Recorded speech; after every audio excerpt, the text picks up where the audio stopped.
Happy Friday, everyone. We're just letting our LinkedIn Live audience build capacity, and also we're welcoming in those who are part of our Zoom community. So just feel free to take a moment to get settled into this virtual learning space. We are super excited to be learning with and from you today. I am Dr. Nika White. My pronouns are she, her, and I am the founder and lead principal consultant for NWC. We have been expecting you, as we do week after week during this hour, but we don't take it for granted when you decide to join us. It's your way of letting us know that you find this content to be valuable.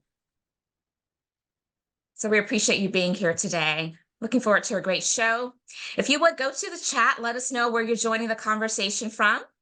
And if you are on LinkedIn Live, you can go to the comments section and also let us know where you're joining from. It's always a treat for us to see the different geographies that are being represented, not only in the United States, but even outside of the US. And so we're so glad you're here.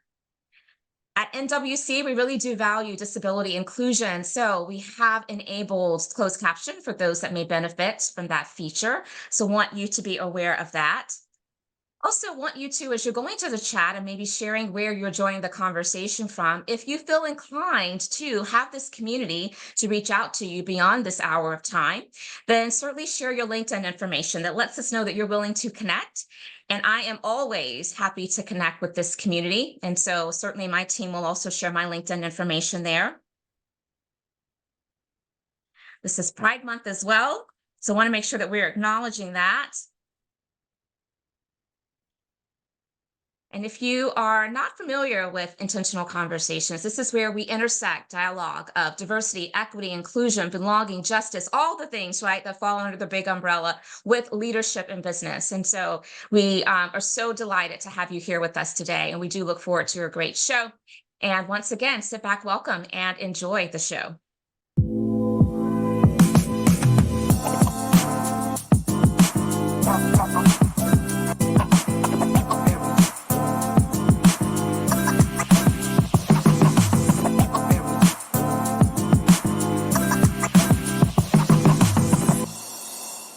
Let the conversation begin indeed, and that is precisely what we're about to do. If you're just joining us, once again, I want to welcome you to Intentional Conversations VodCast.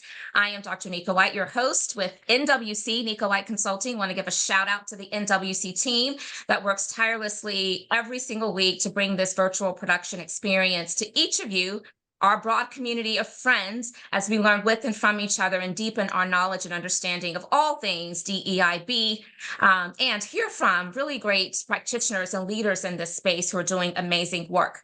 And so we're so glad to have you here today. I want to take a moment, as we normally do at the top of the hour, just to acknowledge a couple announcements, or really just some considerations to make sure you have top of mind.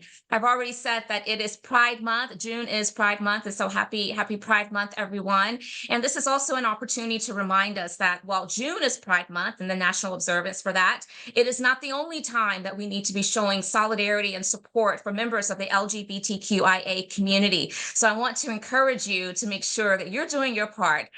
They contribute so much to our community, and we want to make sure that they feel supported. And so thank you so much for all that you do in support of the LGBTQIA community.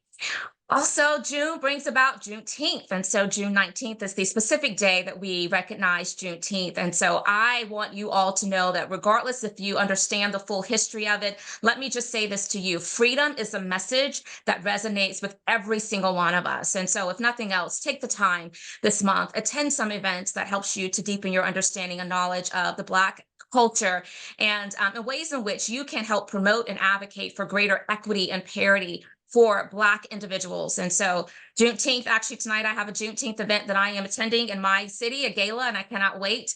But I hope that you will find some way to also stand in recognition of this really important time of history that we all need to be aware of. Now, if you've been with us for quite some time, you know that I have a couple different LinkedIn learning courses, 3 to be exact, that are already out there and ready and available. And we have over 25,000 collectively learners that have taken my courses. And I am so grateful. There is another one that's in post-production right now, so it's coming soon. I want to make sure that I tease you about that. And while I can't release the official title, let me just tell you that is so timely. The folks at LinkedIn have been chomping at the bit to get this completed and out because it's so needed right now, especially especially in the midst of this election year where the topic of civility in the workplace, really understanding the difference between free speech and hate speech. All of those are really important things to navigate this year in particular. So if that seems like a topic that you would be interested in, or maybe even sharing with those in your network, I want to tease you a little bit to let you know that do not worry, because such a course is coming. And I look forward to hearing your feedback once it is released. One of the things we like to do at NWC is make sure that we are providing a lot of different ways through courtesy to deepen people's knowledge and understanding of, again, the topics of diversity, equity, inclusion, and belonging. And one of the ways in which we do that, in addition to our vodcast, is we will produce different content, whether it's blogs, whether it's thought papers. This month, we did release a thought paper on the topic of honoring the past, empowering the future, why Black History Matters. That was directly connected to, of course, Juneteenth. During this month. So there's not only a thought paper, which will link in the chat, but there's also a smaller, more condensed version and a blog article that will also link. And so just want you to be aware of that as a resource. I hope you'll take advantage of it. I've been sharing with you all that at NWC, if you want a quick and more efficient way of being able to get content from us, maybe you want to make sure that things don't fall off your radar, please scan that QR code and sign up to be a part of our text campaign. We will not inundate you, but it is a way for us to make sure that we're staying connected, especially for those of you who like to get heads up about who are the guest co-hosts that are coming up on Intentional Conversations and what are some other program offerings that we're going to be releasing. So if that sounds of interest to you, scan that QR code. We'd love to have you a part of that campaign. Now, you are familiar with the fact that we do our best to bring incredible guest co-hosts to the Intentional Conversations podcast. And we have been very fortunate over 4.5 years to do that week after week after week. Many of our recommendations are from people that are part of this community, and we don't take that lightly. Thank you for giving us individuals that you feel will add value to our Intentional Conversations podcast. And so at this time, we are inviting some additional recommendations. We are booking for Q4. We have a few spots in Q4 that we're still trying to fill. Otherwise, we're already booked up. But if you have some recommendations, then please feel free to reach out to my colleague, Amora Carter, at amora@nikalight.com, and let her know who it is that you think should be a part of our community and part of our show as a guest co-host. We'd love to reach out to them. Now, also, you may be familiar with the fact that not only do we offer this in a podcast capacity where people can watch the replays, they can join us live, they can join us on LinkedIn Live, as well as within the Zoom community, but we also, after the show, we will extract the audio and make the episode available in podcast for wherever you like to get your podcast content. That is our way of, again, just extending this reach to more individuals. We know that many people like to get their content via podcast. And so this is our way, again, of trying to be accommodating as possible and to just spread the love and all of the goodness of the content that we share each week. So take advantage of that. Now I want to give you a heads up of what you have to look forward to in the coming weeks by way of guest co-hosts on Intentional Conversations. And so on June 21st, next Friday, we're going to be welcoming Dr. Nicole Price. And in that Intentional Conversation podcast, we're going to discuss Dr. Price's transition from chemical engineering to DEI leadership, pivoting towards empathy with a DEI lens and influential readings on DEI and leadership. She is also a fellow Forbes book author along with myself. And so I look forward to her also sharing information about her book and how you can get a hold of that and treat it as a great resource for your leadership learning journey. Shomine Obji is also going to be joining us at the end of June, rounding out the month, and she is going to be discussing how to intentionally define short and long-term success means, preventing bias from impacting your performance, 4 types of relationships to help you engage as a leader, and ways women of color can overcome self-imposed imposter syndrome. I like that, self-imposed, because I call it a misdiagnosis, right? And it is oftentimes something that causes us to buy into what society has set our value is or what we can and cannot do. So I really look forward to that conversation and hope that you will join us at the end of June. Now, it does me great pleasure to give a formal introduction for today's guest co-host. And if you've been with us for quite some time, you know that the way in which we like to do that is by reading that individual's full bio. And we do this because we want you to know the accolades, the credentials, the experiences that our guest co-hosts show up to the conversation with. We think that's incredibly important. So today will be no different as I formally introduce Abby Adamson, who is, by the way, joining us today from the DR. And so here is Abby's bio. Quoted in the New York Times as one of the stars of LinkedIn in 2020, Abby Adamson is also often described as the future of diversity and inclusion thought leaders. As an award-winning consultant, Abby has delivered over 1,000 informative, educational, and empathetic DEI workshops since 2020 alone. Abby has a sterling record of delivering positive global diversity, equity, and inclusion culture strategies and facilitating DEI sessions for some of the world's best-known companies, including Google, Spotify, and Sony Music.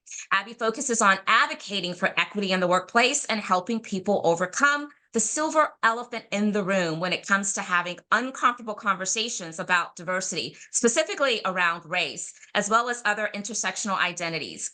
Abby has been featured discussing D&I issues across multiple mainstream media, including the Metro, the People Management and HR Zone, those just to name a few, many others. She also holds a master's degree in race, media, and social justice from Goldsmiths University of London. And so you know what to do right now. I always encourage you, find those accolades, find those words of affirmations, those emojis, reactions, whatever it is. But help me to welcome my guest co-host today, Abby Adamson, so that she feels very much appreciated for being here with us, sharing her wisdom, her insight, and her time.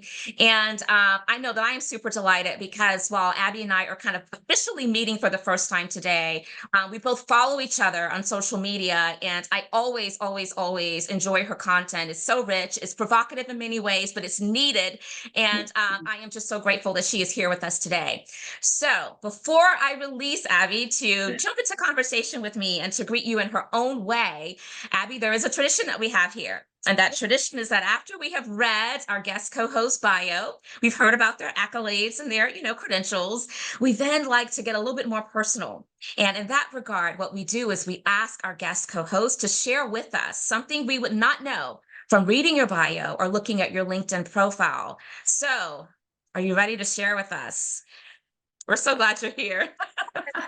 No pressure. Hi, everyone. Yeah, no pressure. So I think I don't think I talk about this. Maybe I've touched on it, but I'm actually a massive digital nomad. So whilst home is London, I live in New York City.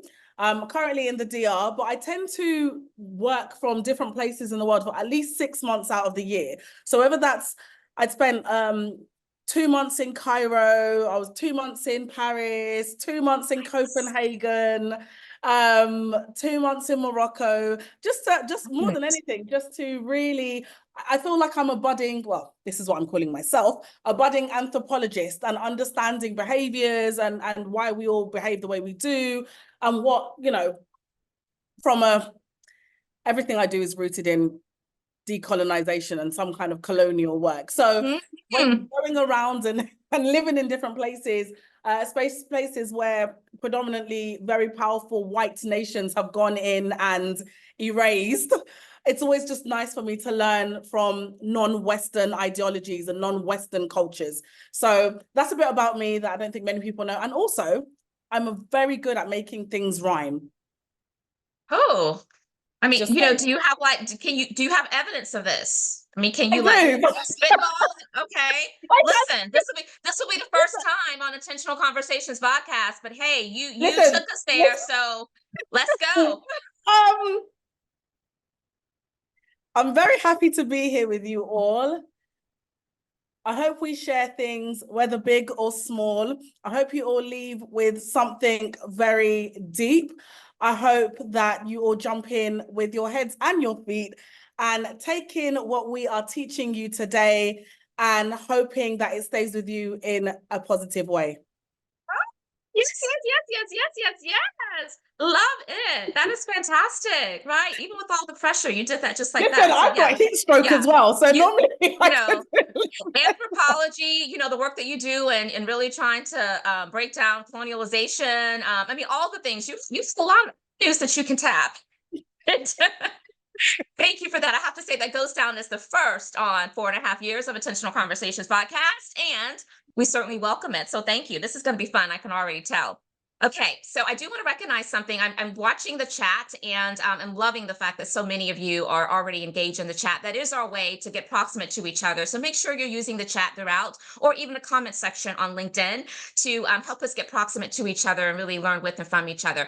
I appreciate the engagement here. And we did have someone that, as I was addressing some of the national observances, that in Canada, June is also Indigenous Heritage Month. And so I thought I'd also bring that to the conversation. So thank you so much, Zoe, for sharing that. And I also believe that I have been seeing some communication around June being Immigrant Heritage Month as well. You know, there's so many national observances. Sometimes it's kind of hard to keep up with them, but as we are aware of them and as we can, we certainly like to make sure that we're extending that information to this broader community. So thank you to those who often bring some of those observances to our attention as well. Absolutely. Now, I want you to tell us about your journey. How did you become a thought leader in diversity and inclusion? Give us a little bit about your background story. So, being completely honest and in its very raw form, I would like to say that there was a sexy journey here. There was no sexy journey. My journey to becoming a D&I consultant, I apologize, they're beginning to mow the grass just as you start We speaking. cannot hear it, so Oh, sis, okay, you're fine. great. I'm like sod's law. They start mowing just when I start talking.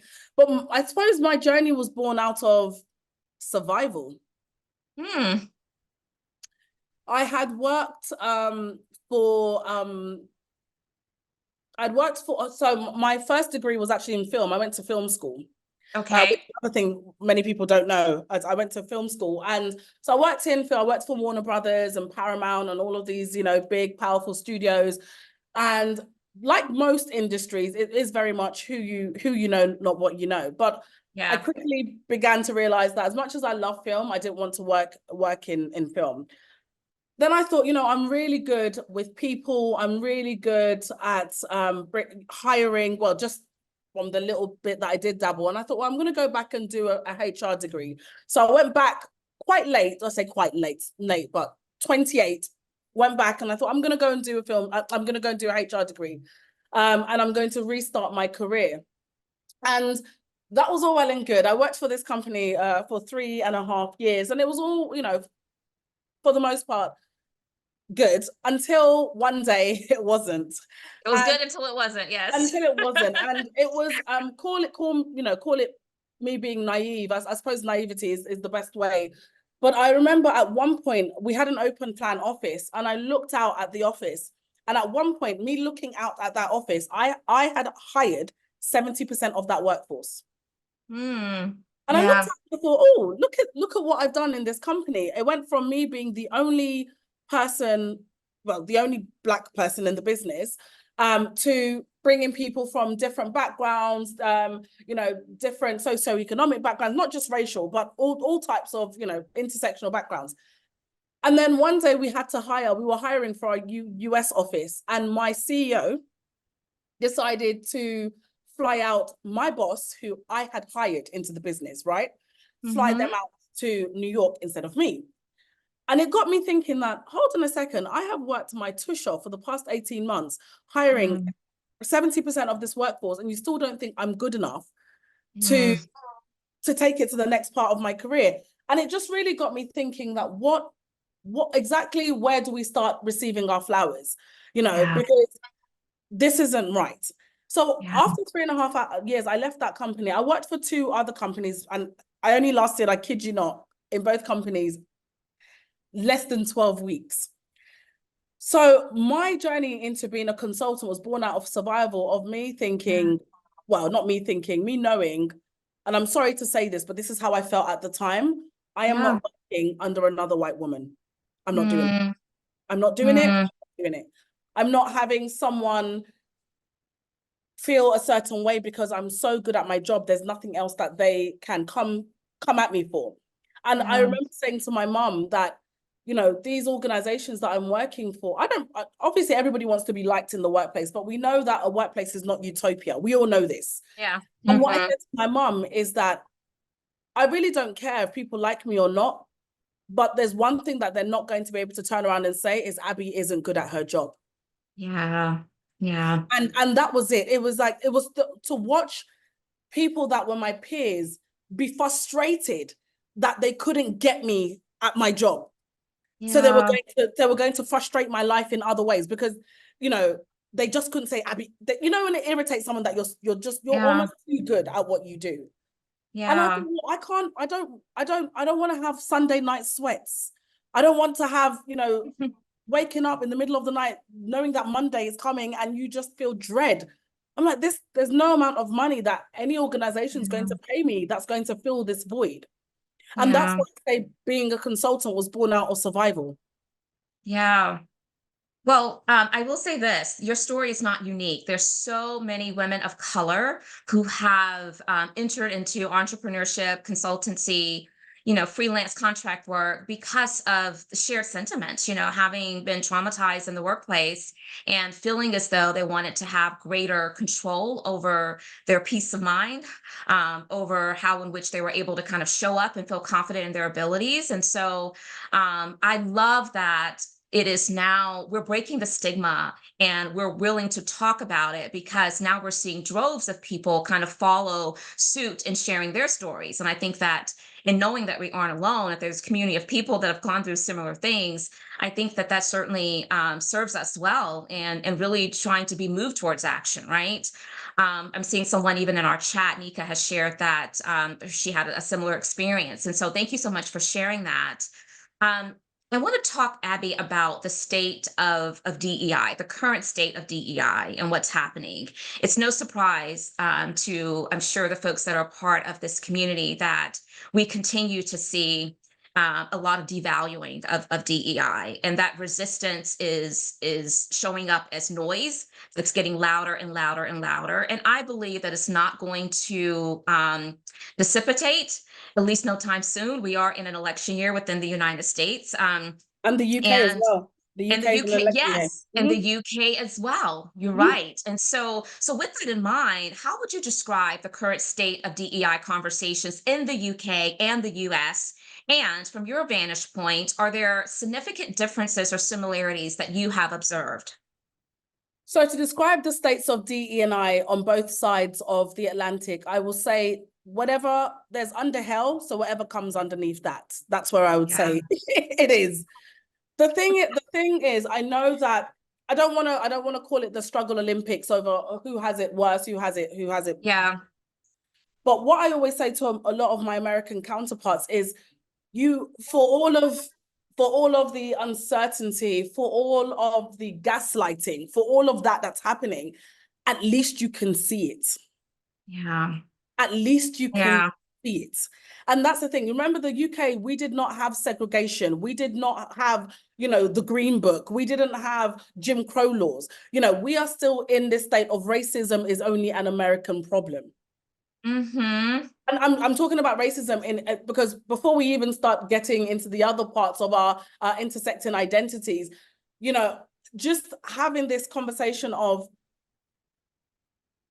it is very difficult to navigate the working world whilst Black and a woman, whilst Black and having a Yeah. disability, whilst Black and aging, whilst Black and having a and being neurodivergent, whatever Well, that. being a Black person that's part of the LGBTQIA community. But Yes, the list goes yeah, on and on. All the we can things. keep going Yes. on and on and on and on and on. And the fact that, Mm-hmm. this is what I'm saying. Again, I don't want it to sound like, oh, dear God, the Brits have it a lot worse than the Americans. Not at all. But I'm saying that at least in America, you can see it. Whereas I feel Yeah. like it's a lot more insidious in the UK. Okay. We're not even ready to have that conversation. I Just, see. was it April? We had one of probably the most well-known Black female politician, Diane Abbott, um, a very well-known multimillionaire, made a comment about him hating Black women, and every time he sees her face, he just wants to shoot Black women.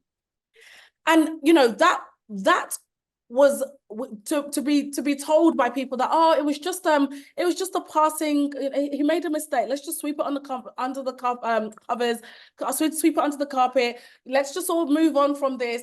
Could you imagine if that was said about another underrepresented community? But Yeah.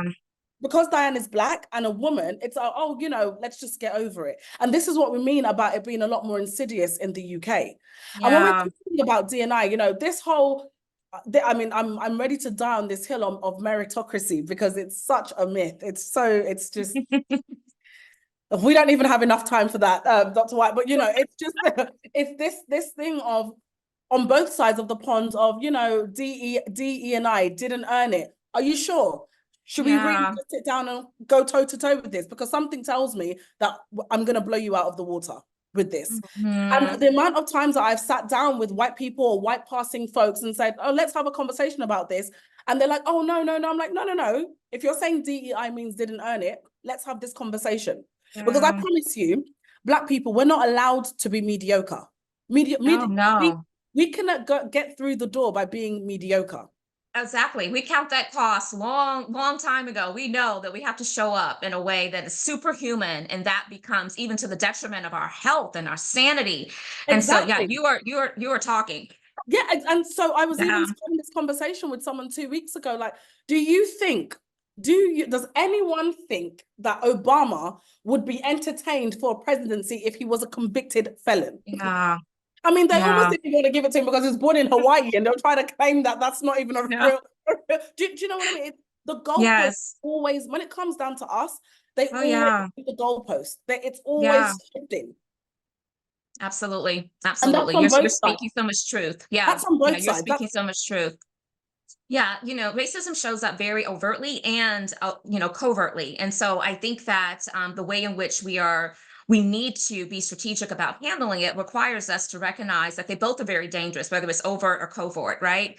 And I think that to your point about it being quite insidious, it really is because when we see crisis, right? When we see it very blatant, I think back to George Floyd. I guess that's the best example that I know is probably something that universally all of us, can recall. It was so visual, it was so hard, it made the media all over, and because we were able to see it and witness it, that's what really prompted the significant call to action.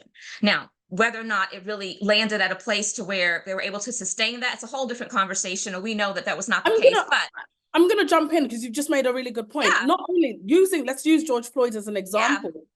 George Floyd, unfortunately, was not the first Black man to die at the hands of No, he police, right? wasn't. That's the thing. But what was different with George Floyd, it was the first time it was captured Yes. on camera Yes. during a global Yes. health pandemic. We were all going Yes. through a global Yes. health. So the reason why it was Right. a global phenomenon was because this was the first time that white people Mhm. in particular couldn't feign Yeah. ignorance to it because we all had Yeah. to be in lockdown. We were all inside watching Yes. TV. All we had was, the newspapers. All we had was our media platforms. All we had was our podcast. So there was no way for them to, no one could just, oh, I'm going to go to dinner tonight with my significant other and pretend that I can't see what's happening in the world. It was in our faces because we could not go anywhere. Right. And You that could was it. run And from it. that's exactly, we couldn't run from what happened with George Floyd because we had a global health pandemic at the same time. Yes. Yeah, yeah, absolutely. No, that's a really good call out. Those dynamics of the timing in which that happened certainly created this situation where more people had to reckon with it. They couldn't deny that this Exactly. was happening. And so, yeah, you're so correct on that. So one of the things you talk about, Abby, often is that allyship is a lifelong practice, and I agree. But I want you to elaborate on what that means from your vantage point and why it's crucial for effective DEI efforts. It's like brushing your brushing your teeth. I'm trying to think of something really simple. Would you, I mean, Yeah. I say, would you leave your house without brushing your teeth? But some people do. But you know what I mean? Like, would you leave your house without brushing? It's like filling up your car Yeah. with gas, with petrol. You Yes. need it to Yes. run on something. And I think Yes. there's this, It's necessary. it's necessary. It's fuel for your car. It's food for your car. It is necessary. It's sustenance for Yes. yourself. And I think it's incredibly important that people keep harnessing that power from within. It's very difficult to be the victim of a microaggression, whether that's via race, whether that's ageism, whether that's ableism, whether that's homophobia, whatever that might be. and feel like you also have to do the educating at the same Yeah, time. We are very tired, absolutely. from whichever spectrum you're looking in on, we're all very tired. And it is a muscle that you have to train all the time.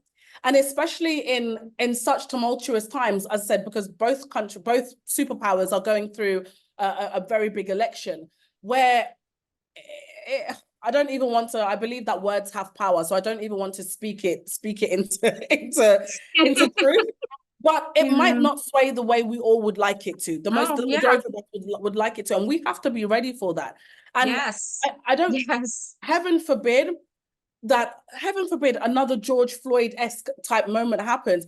I don't want organizations to then start, scrambling and going, oh my gosh, something else has I happened. know. Why not just be proactive rather than react? Yes. Yeah, the reactionary approach certainly does not serve organizations well. We're seeing that with all the criticism that has come forth by now being a few years removed from George Floyd's murder, of how people have abandoned all of those commitments that they made. Yeah, and I love the analogy of, describing it as a muscle, allyship. You're right, because it does take intentionality. We can have the best intentions, and if we were to sit down and really dig deep, we can find that people, maybe in their core, they really do believe in parity and equity, but they're passive about it, which means that maybe they aren't, putting the action behind it to help show forth evidence of that. And it has to be just not only any action, but useful action, right? And so, Right. yeah, it's a muscle that we have to exercise every day so we can strengthen that. So microaggressions. First of all, there's been so many talks about how we need to reframe that, because there's nothing micro about microaggressions. We know that. But they're very common, but yet often overlooked issues in the workplace. I am seeing that there is growing concern for it, to where now people are starting to upskill leaders, and even just, general individuals that want to be able to have healthy relationships with their peers in the workplace, around how do you combat microaggressions? How do you call in, call out, call forward, all the ways in which you can help be a part of bringing attention to the harm that could be, created for certain individuals. But what are some strategies for addressing and mitigating microaggressions in professional settings? I'm just going to drop a link into the chat for everyone of an Okay, article that I fantastic. wrote. An article I We wrote love 2 years ago. resources. Yes, I wrote an article for people management called "How Privileged Employees Can Protect Victims of Microaggressions," and in there I just listed a few tools that everyone can do. Now, I think it's very Yeah, important to start off with, everyone has some kind of privilege. 100%. It's just like biases. How I start off a lot of my trainings or workshops is, I am biased and so are all of you. That's how I Mm-hmm. open up. And Mm-hmm. how I also open up is, I am privileged I and am so are privileged. you. Yes, And absolutely. I know it takes people back, because I think the first thing they expect me to say as a Black woman is, oh, she's going to come in and be like, oh, no, this is it. No, I can Yeah. acknowledge my privileges. I am straight. Yes. I am able-bodied. I am very well educated. This has opened a lot of doors for me. Absolutely. And I think, I was having a conversation with I'm Nigerian. That is my heritage. And unfortunately, being part of the LGBTQ plus community is still illegal in Nigeria. It is still illegal. Mm. It's still, unfortunately, makes me shudder when I say it's still punishable by death. Oh, wow. And oh yeah. I mean, I've done so much lobbying, a lot I'm of lobbying. sure. And I was Yeah. having this conversation with some Nigerians not so long ago. And I was saying that how incredibly blessed I feel being born in June, because not only is it my birthday month, it is Pride Month and Juneteenth. I have all these amazing things. And just like you, Dr. White, we both have a June birthday. Fellow Geminis, Listen, yes. when I was growing up, I used to hate having a birthday in June because my exams always fell during June. Yeah. But now that I'm older, I can really appreciate it. And to go back to your, yes, Gemini season, Michael, to go Yes, back, thanks, Michael.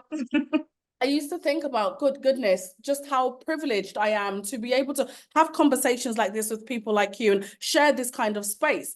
And it really made me, when I was having the conversation with the Nigerians, and I was saying, I was talking about Pride Month, and I said, I can't wait to celebrate with my friends who are part of the community and party. And one of them was just like, why do you do that? Why do you do that, Abby? I said, why do I do what? They said, why do you get involved with all of that nonsense? I said, let's unpack this, shall we? It's like Pandora's Yes. box and the Say lid. what you really mean. I mean, Nigerians are not Yeah. known for being very tactful. Let me Yeah. say they're Yeah. very blunt.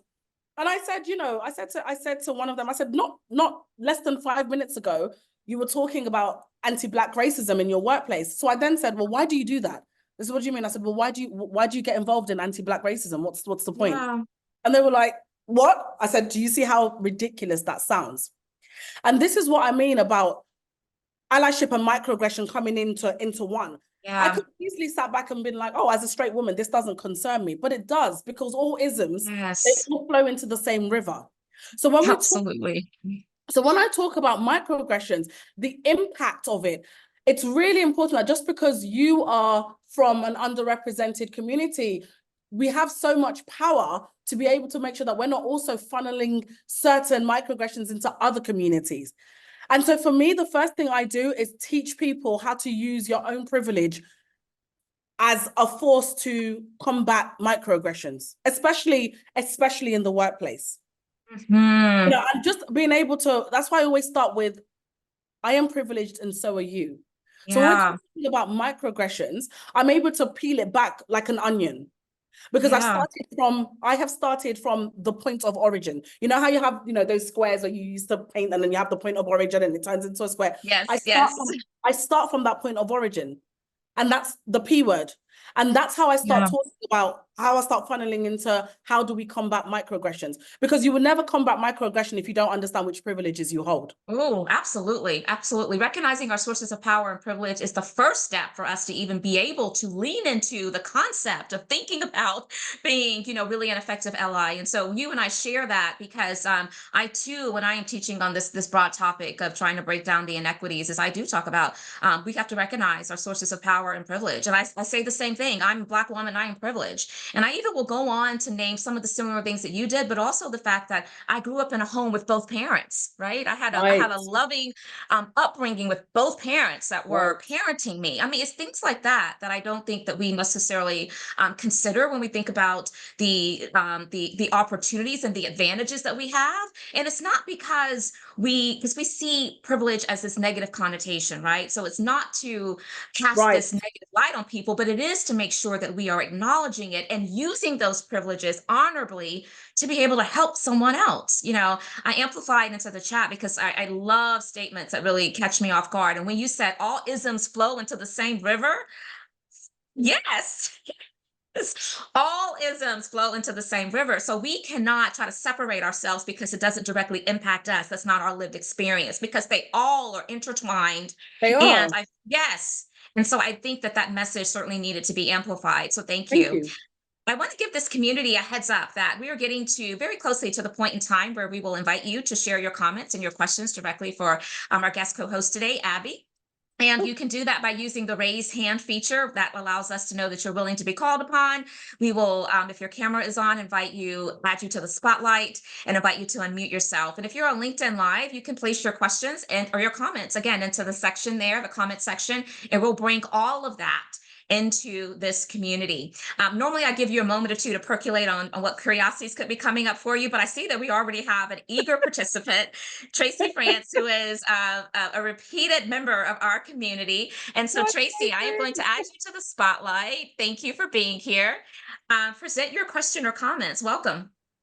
Thank you so much. Hi, Abby. How are you? Hi, Tracy. I'm good. How are you?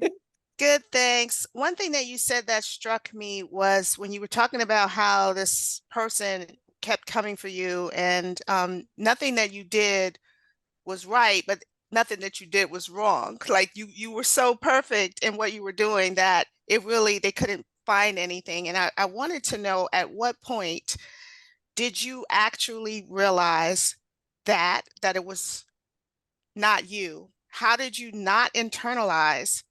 How did you not get anxious over every little nitpicky thing and realize this is someone else's inferiority, not mine? Because that's what a lot of us struggle with.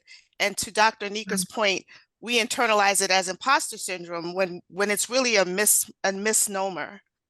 Thank you. Thank you so much. It's a great question. So my name is, Abby comes from Abidemi. That's my name. So my name is Abidemi. My surname is Adamson. So I always say to myself, Abidemi Adamson, first of my name. I am not allowing someone to project their insecurities on me. You are not going to block my road path to greatness. And I'm not going to feed into your narrative of an angry Black woman, of an irritated Black woman, of a scary Black woman. I'm not going to do that, because that means you're going to win. So I'm going to just do better and frustrate you. And one of the things, I mean, I also know when to, when you know that you're pushing a boulder uphill, right? And I thought to myself, there's only so much I'm going to be able to do in this job. That's fine. I'm going to do the best of my ability. You can say whatever you want to say about me, but what you will never say about me, what I will never give you the opportunity to say about me, whether in my presence or behind my back, is that Abby Adamson wasn't good at her job. You are never going to get the opportunity to say that. And I know that, all the poking the bear and switching up different tactics, and the fact that I wasn't responding just made them all angrier and angrier. And that's how you know you're winning. Yeah. And listen, for me, I know everyone's very different. My faith is very big part of me. Here's another thing, Dr. White. I was actually born in a church, as in my mom gave birth to me in a church because she couldn't make it to the hospital. So we have this running joke in my family, or my mom's like, you have a direct link to God, he speaks to you directly, and because my faith is a big part of my life, I just thought to myself, there's no way that God will bring me here and not carry me through. And this is just a pit stop. I'm not here for forever, and those were all of the things, my faith and my belief in myself. Like, yes, whilst I was unhappy, and of course I'm not gonna lie, I'm human, I would go home and cry. But in that moment, between myself and God, no one could see that. And that for me was really important.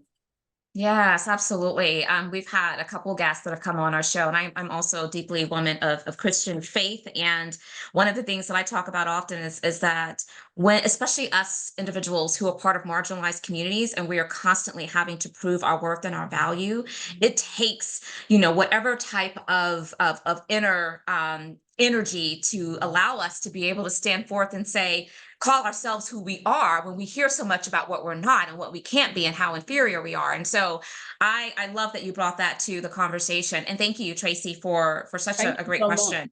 Great question. Continue to percolate on your questions and curiosities, and I'll be watching for raise hands or for questions into the chat. But I want to go to the next question now, and I want to talk about holding leaders accountable.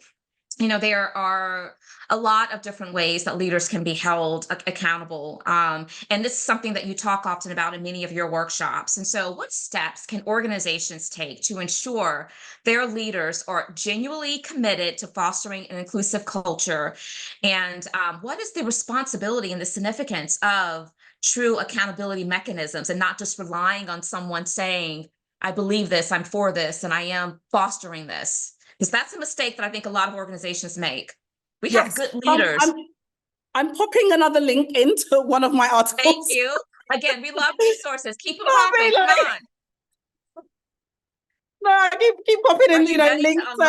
So this is I've penned many articles on things that leaders need to do, but this is one of my favorite ones because I believe it's not too overwhelming, and it's just about what leaders can learn and what they need to unlearn to be able to get them to a good place. And I think one of the ones I want to focus on is that about vulnerability. I think one of the reasons why leaders aren't doing what they need to and are not fully invested into rewriting or redoing equitable practices that really foster bringing out the best in their employees is this notion that showing you're vulnerable means that you're weak. Right. And if you want to be an authentic leader, it is really important to be able to say, hey, I actually don't know. Yeah. When I work with, I believe that some of my best relationships with the clients that I have, the leaders that I'm working with, are leaders that just say to me, Abby, I don't know. I don't know. Yeah. Because I can work with an I don't know canvas. What I can't work with is, actually, Abby, I think we've got it sorted. We're just here for you. You're just here for us to just be ticking a box really quickly and send you on your merry way. Because I kid you not, Dr. White, more often than not, I would say out of 10, 8 will come back within a 6 to 12 month period saying, yeah, so we do need your help after all. It's okay to say you don't have the answer. Absolutely. Nobody fell out of the sky with all the answers ready. Even all of us, we mastered our craft. It's by learning, it's by absorbing, it's by listening, it's by taking a seat back and just hearing what other people said. That's how we've all mastered our craft. None of us had the answers.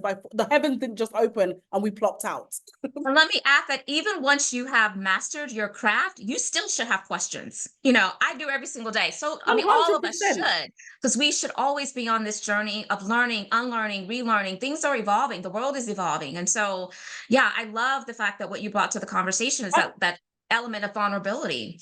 Absolutely. And one other thing in my one of the 5 that I've listed that I want to touch on, this might be slightly controversial, but It's okay. that I want leaders to unlearn that confrontation is bad. Now, yes. I'll start off by saying, obviously, nobody likes confrontation. And I'm absolutely not saying that you should wallop someone who upsets you in the workplace. Not at all. But what I am saying is when we want to foster psychologically safe environments, it's really important to be able to pull someone up in a way that is respectful, but also in a way that knows that they're not to do whatever they're doing again. And I feel like we're in this, especially British, I say British, but European companies, this level of toxic niceness is going to be the death of everybody. This toxic niceness of, we're not, oh yes, let's walk on eggshells and out. It's like, this is causing huge detriment to your workers, to your employees, to their way of life, to their mental health, when you're not able to just face the problem head on. Toxic niceness is so, honestly, I would even say it is worse than being passive aggressive. Yeah. So much to unpack there with what you said, Abby. I just want to kind of reflect on some of it. I agree with you. I think that healthy conflict is something that we don't value and appreciate as much as we should.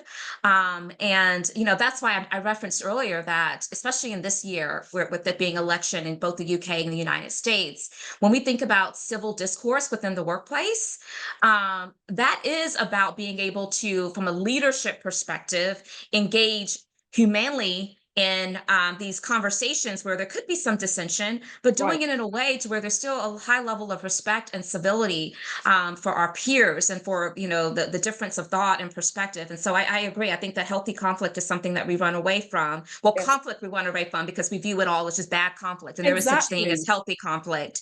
And yeah, the vulnerability of just saying, I don't have the answer to that. I don't know. This is where I need support. And the more that leaders are willing to admit that and socialize that, it gives more people in the organization maybe fall under their direct report, or even that's not at their very specific level of leadership, to lean into the fact that, well, I guess it's okay for me to do this too. I'm giving myself permission now to do this as well. I often talk about storytelling for DEI action, because storytelling is also a way through, being transparent and being vulnerable that can help bring people along and get proximate to someone else's lived experience. And so again, there's so much synergy and alignment with how in which you like to show up for your clients to how I also like to support individuals and organizations. Yeah. Tracy put, research shows that healthy conflict drives innovation. It does. It absolutely does. Because you don't, when you have things that are not, unspoken things within an organization, we know that's fruit of the poisonous tree. We know it just starts to poison the well, and that well then flows into that river that I was talking about. Yes, that river. Yeah. Such good nuggets that you're sharing with us. So we have about 10 minutes left. I want to see if I can get some more questions in. And here's one question that I have for you. I want to talk about intersectionality. We know that is incredibly important to these conversations. We know no one group is a monolith. And so being very intentional about bringing an intersectional lens to this work is really critical. How do you like to do that? And what are some of the strategies or multiple aspects of identity identity that you find to be critically important as you are working and coaching with different clients of yours? I think first I always have to check my own biases. I always have to, because I know that, many times when I'm called in to do to UK companies in particular to do investigations into Yeah. bad behaviors that have happened, Yeah. before I even go in, because we all have blinkers on, and we all have tunnel vision when we go into certain things. And for me, it's very hard for me to leave my blackness, and to leave my sexual orientation, and to leave my womanhood at the door, because I know these are all big things. But one niggling thing that, again, I don't really share with many people, so I don't know. I think this is such a safe space, Dr. White, that I'm sharing. I'm sharing we everything. love that you feel safe to share this with us. Thank you, I Abby. do, because I don't really touch on it, because it's such a, I don't know, I suppose it's still very raw for me. But is the socioeconomic aspect, I grew up and I didn't come from a very wealthy family. I'm the first of my family to go to university. I'm the first to never have any debt. I'm the first to be able to, move freely around the world, all of these things that I know that, my parents did not get to do. Yeah. And when I think of all of the identities that I hold, yes, of course, being Black is important. Yes, of course, being a woman is important. But for me, what many people don't, organizations that I've worked with, they focus so much on race and they focus so much on gender, they forget other aspects, Of course. And for me, well, I'm not an American, but of course I see it in America. But one thing that the UK was built on is a class system. So for me, when I'm navigating intersectionality, or when I'm my intersecting identities, I always want to be incredibly wholesome with how I have those conversations. Right. I don't, and actually I make sure that people don't just see me as a Black woman, because I'm so much more, Absolutely. and actually it wasn't necessarily being a Black person or a woman that shaped the person I am today. It was more my socioeconomic background, Yeah. which is Yeah. quite different to other people, Yeah. Yeah. So for me, being able to have those conversations from such a raw point of view, and from such a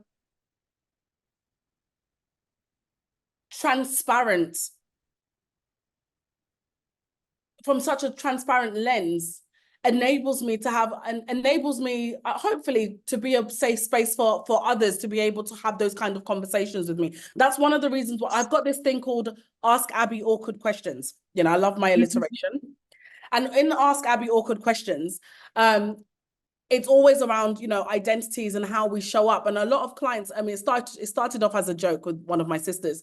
And then I offered it to a client and they loved it so much, it's now become a thing where people just come and ask me really awkward questions that, that probably they would get fired for if they were to say it in just the other part. I'm like, but we need to be able to have these conversations in its raw form, so that we put policies and processes and frameworks together to be able to make sure that people show up within their whole selves and authentically. That is a great resource to have within an organization. And let me say this, I think I commend you for putting yourself in that predicament to say, hey, I want to be this person because I want people to have a resource so they can learn. I also recognize that there are a number of people who are maybe in the HR capacity and normally would be seen as a resource, particularly those that are part of marginalized communities, but they may not have the appetite or the emotional capacity to be able to handle those raw questions in a way without it really impacting them. And so that is, I'm commending you, because I'm naming that. I realize that is a place that not many people may be able to find themselves in. Okay, so 6 minutes. Abby, I am going to try to treat this now as like a speed round, because I'm looking down at my questions and I'm like, I definitely want to get to that one. I want to get to this one. Okay. So I made the reference to silver elephant in the room when I read your bio. We have to unpack this. We have to unpack what is that exactly? And when it comes to uncomfortable conversations, this is kind of going along with what you just shared about diversity, equity, and inclusion, all those things. What are your tips for initiating and navigating those tough conversations? Just ask the question. Just ask the question. Don't be, just ask the question.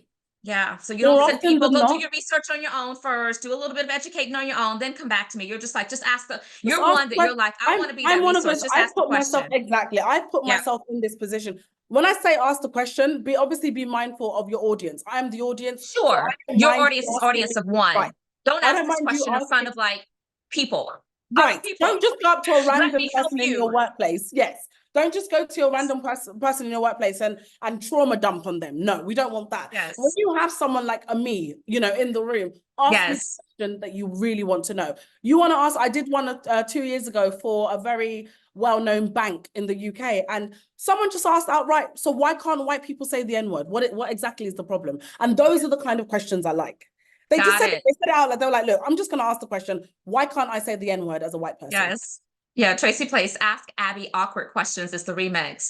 Yeah, there is such thing in the US that's like Dear Abby. Are you familiar with the Dear Abby column? I'm not So there actually. is a Dear Abby column. It's been running for decades now, if I'm not mistaken. But the irony is that what you're sharing with us about your approach to being a resource for people, in your name, it's just that there's a connection point there. So anyway, okay, speeding around. This is my next question. So as a DEI consultant, when do you know it's time to concede or pivot your approach with the client who may be resistant to change? A question that I think a lot of practitioners are holding right now. So what's your response to that? Right. So I just recently fired a client, and it's just because I literally fired them 2 weeks Yeah. ago. Was And because such does exist. Firing clients is such a oh thing. yeah. No, we fire clients here because Yeah. I can Not take every the horse. consultant is for every client, and not every client's for No. every consultant. Yeah. Right. I can take the horse to water, but I cannot make the horse drink. And when I Yes. feel like my words are going into one ear and out the other, it is time for me Yeah. to concede. Also, when I feel like everything I say, if I say left, you go right. If I say up, you Yeah. go down. If I say black, you say white. If I say open, you say close. If I feel like I'm pushing a boulder uphill and my arms are Yeah. starting to ache me, that's fine. Yeah. It's like I'm And not that's needed here. What I'm not needed here, and apparently. Yeah. I think D&I consultants need to do that even more, because there I are some agree. consultants that I see them on LinkedIn and I see them flogging a dead horse, and I just want to say, this horse is not going to resurrect. It's gone. Yes. It has gone to pastures anew. It is floating in purgatory. I don't know where it is, but it's not on earth anymore. You need to move on. I totally agree. I totally agree. And I think that especially in this day and time where we see people pulling back their budgets, maybe there's this scarcity Exactly. mentality and we're feeling like we have to just kind of take whatever.